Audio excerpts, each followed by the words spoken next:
Salam sejahtera. Ini satu lagi tangkapan ataupun pendedahan daripada SPRM. Jerung besar akhirnya kedapatan kantoi ditangkap. Apabila ini melibatkan rasuah projek Lebuh Raya, SPRM perlukan kenyataan 50 saksi lagi. Wow, ini memang luar biasa hebat. Saksinya saja mencapai 50 orang. Agak-agak berapa jumlahnya yang terlibat ini? SPRM memerlukan kenyataan saksi seramai 50 orang lagi bagi membantu siasatan terhadap pengurusan tertinggi syarikat konsensi Lebuh Raya yang ditahan sebelum ini selepas disyaki meminta serta menerima rasuah bernilai lebih RM1.6 bilion ringgit membabitkan pembinaan 2 projek Lebuh Raya di Lembah Kelang. Ketua Pesuruhjaya SPRM Tan Sri Azam Baki berkata, setakat ini seramai 11 orang sudah ditahan termasuk Ketua Pegawai Eksekutif Syarikat terbabit dengan 11 kertas siasatan sudah dibuka katanya lagi. Saya ada mendapat makluman daripada pegawai atasan atau siasatan. Daripada pegawai siasatan, kertas siasatan sedang giat disiapkan di mana setiap satu siasatan memerlukan tambahan 5 ke 6 orang saksi lagi katanya lagi. Jadi, kalau 11 kertas siasatan, maksimum dalam 50 orang saksi yang diperlukan dipanggil bagi memberikan keterangan. Katanya pada sidang media selepas merasmikan program inisiatif pencegahan rasuah melalui pemerkasaan, amalan perakaunan dan pengauditan di sebuah hotel di sini hari ini. Hadir sama Akaunten Negara Nur Yati Ahmad, Naib Chancellor UiTM Profesor Datuk Dr. Sharin Sabib Sahabuddin, Timbalan Ketua Audit Negara Kewangan Fatima Ramuji, Ketua Pegawai Eksekutif MIA Dr. Wan Ahmad Rudirman Wan Razak, Presiden MICSA Datuk Akbar Moin Duni, Timbalan Ketua Pegawai Eksekutif SSM Rezi Izwan Ramli dan Pengarah Jabatan Khas Lembaga Hasil Dalam Negeri LHDN Datuk Akmal Johari Ismail. Azam berkata, banyak keterangan perlu diperoleh daripada pihak kontraktor dan sebagainya. Terdahulu beliau melaporkan 8 individu termasuk seorang CEO dan 2 pengurusan tertinggi syarikat konsesi Lebuh Raya direman selepas disyaki meminta serta menerima rasuah bernilai lebih 1.6 bilion ringgit membabitkan pembinaan 2 projek Lebuh Raya di Lembah Kelang. CEO bergelar Datuk bersama 2 pengurusan tertinggi syarikat konsesi itu dan 5 lagi individu yang juga pemilik sebuah syarikat direman bagi membantu siasatan. Mereka ditahan menerusi ops lintas ketika hadir memberi keterangan di Ibu Pejabat SPRM pada 24 Jun lalu. Saudara-saudara sekalian, dengan adanya laporan ini, kita terkejut. Adakah ini adalah kes yang paling besar bakal kita temui? Rasuah projek Lebuh Raya? SPRM perlukan kenyataan 50 saksi lagi, kata Azam Baki. Kita jumpa lagi. Bye-bye. Salam sejahtera. Terima kasih kerana bersama dengan saya di Nazalin Unity Channel. Ini pendedahan paling luar biasa kerana melindungi premis pelacuran. Timbalan pengarah bersama 5 penguatkuasa PBT didakwa terima rasuah esok. Yang ini kita bolehlah sebut padan muka. Siapa suruh pergi lindungi premis pelacuran? Itu sebabnya premis-premis pelacuran, rumah-rumah urut yang tipu, rumah-rumah urut yang menggunakan modus operandi kononnya mengurut, tapi rumah pelacuran kekal berselerakan di negara ini. Sepertinya tidak ada penghujung. Rupa-rupanya ada orang yang melindungi. Rupa-rupanya ada orang yang terima rasuah daripada kegiatan haram itu. Mereka lupakan dunia dan akhirat sehingga mereka sanggup sudahlah melindungi premis pelacuran, terima rasuah lagi itu. Aduh, dua perkara dosa yang pastinya mereka lupa atau buat lupa. Hari ini sekali lagi didedahkan kerana lindungi premis pelacuran, timbalan pengarah bersama 5 penguatkuasa PBT didakwa terima rasuah esok. Timbalan pengarah bersama 5 pegawai penguatkuasa sebuah pihak berkuasa tempatan PBT yang ditahan kerana disyaki melindungi premis-premis pelacuran dan premis perniagaan menggunakan lesen Alibaba di ibu kota ini akan dihadapkan ke mahkamah esok. Sumber berkata, pegawai kanan berkenan bersama seorang pegawai bawahannya akan didakwa di Mahkamah Shah Alam, Selangor atas 3 pertuduhan meminta dan menerima wang rasuah daripada premis pelacuran di ibu negara. 4 lagi penguatkuasa PBT sama akan didakwa di Mahkamah Kuala Lumpur, masing-masing atas 1 pertuduhan menerima rasuah bagi melindungi premis-premis perniagaan yang beroperasi menggunakan lesen Alibaba di ibu negara. Pegawai kanan PBT berkenaan akan didakwa atas 3 pertuduhan kerana meminta dan menerima rasuah berjumlah kira-kira RM130,000, manakala seorang pegawai bawahannya akan dituduh atas 1 pertuduhan meminta wang rasuah daripada premis-premis pelacuran. Sementara 4 penguatkuasa terbabit pula didakwa kerana menerima wang rasuah antara RM200 hingga RM800 daripada premis yang menggunakan lesen Alibaba bagi melindungi mereka daripada dikenakan tindakan penguatkuasaan, katanya. Pada awal Jun lalu, berita harian BH melaporkan bahawa Suruhanjaya Pencegahan Rasuah Malaysia SPRM Kuala Lumpur telah menahan 3 penjawat awam termasuk seorang timbalan pengarah dalam satu operasi khas kerana dipercayai menerima rasuah secara bulanan daripada premis urut dan pelacuran di ibu kota iaitu Kuala Lumpur.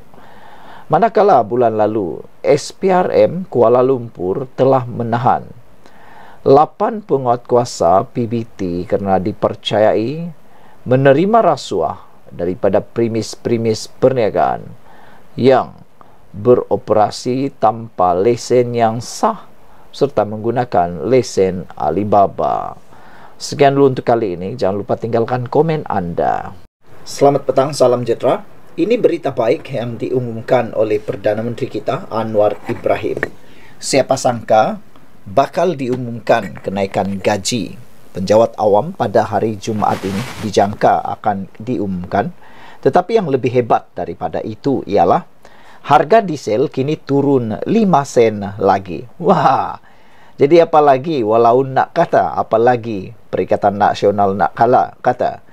Kalau sebelum ini mereka teriak-teriak menjerit-jerit minta supaya Anwar Ibrahim turunkan harga minyak seperti yang dia janjikan, kini Anwar Ibrahim telah menunaikan janji menurunkan harga minyak.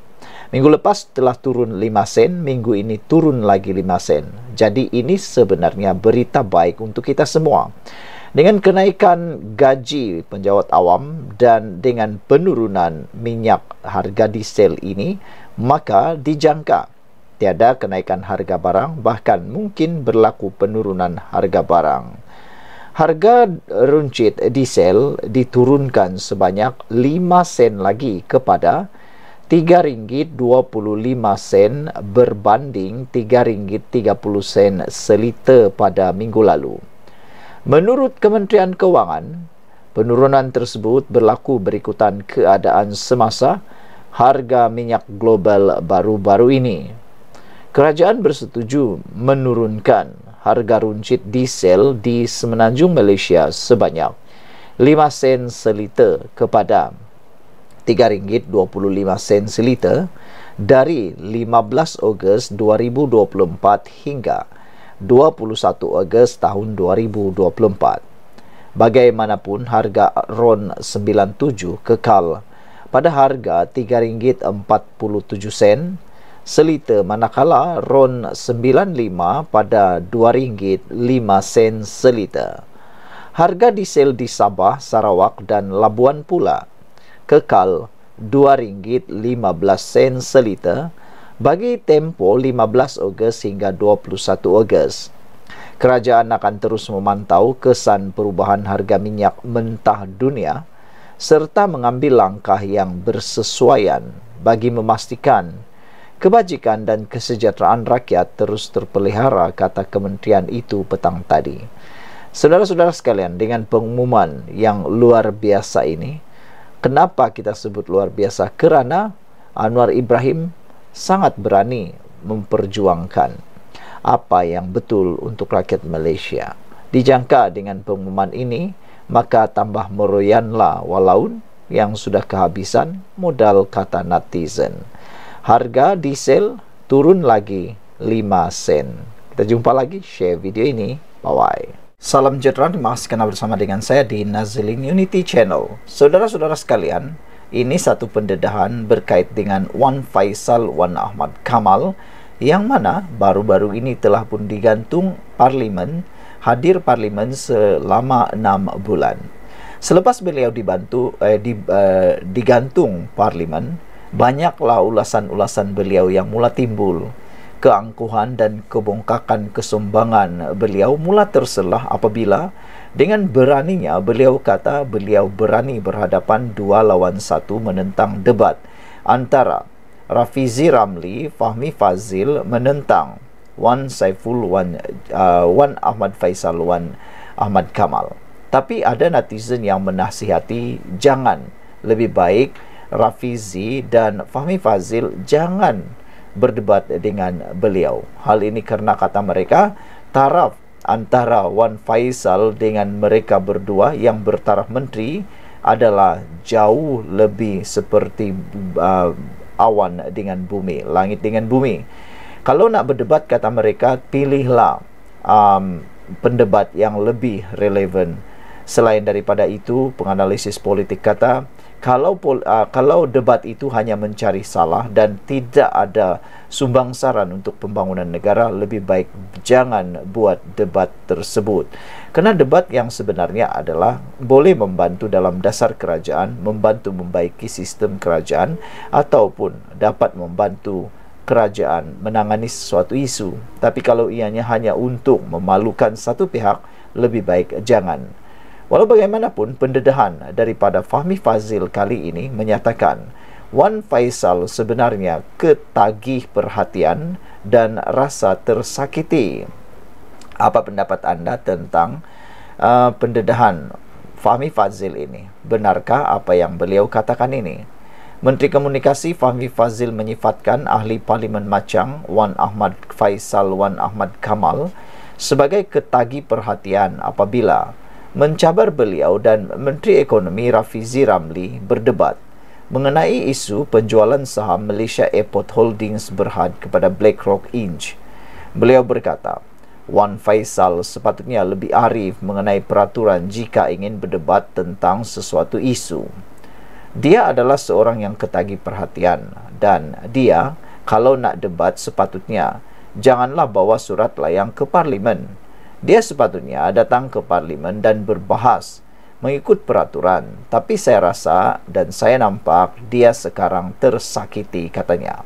Lagipun saya rasa dia seorang yang ketagih perhatian dan nakkan orang ramai melihat dirinya, kata Fahmi kepada pemberita selepas merasmikan projek jejak panda oleh Food Panda Malaysia di Pantai Dalam di Kuala Lumpur hari ini. Sebelum ini, Wan Ahmad Faisal menyatakan kesediaan untuk berdebat dengan Fahmi dan Rafizi di pentas natural bagi menjawab persoalan berkaitan isu penggantungan beliau selama 6 bulan daripada menghadiri sidang Dewan Rakyat pada Julai lepas.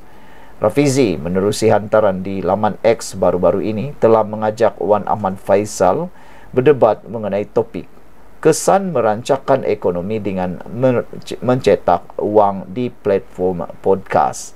Tapi apa yang terjadi?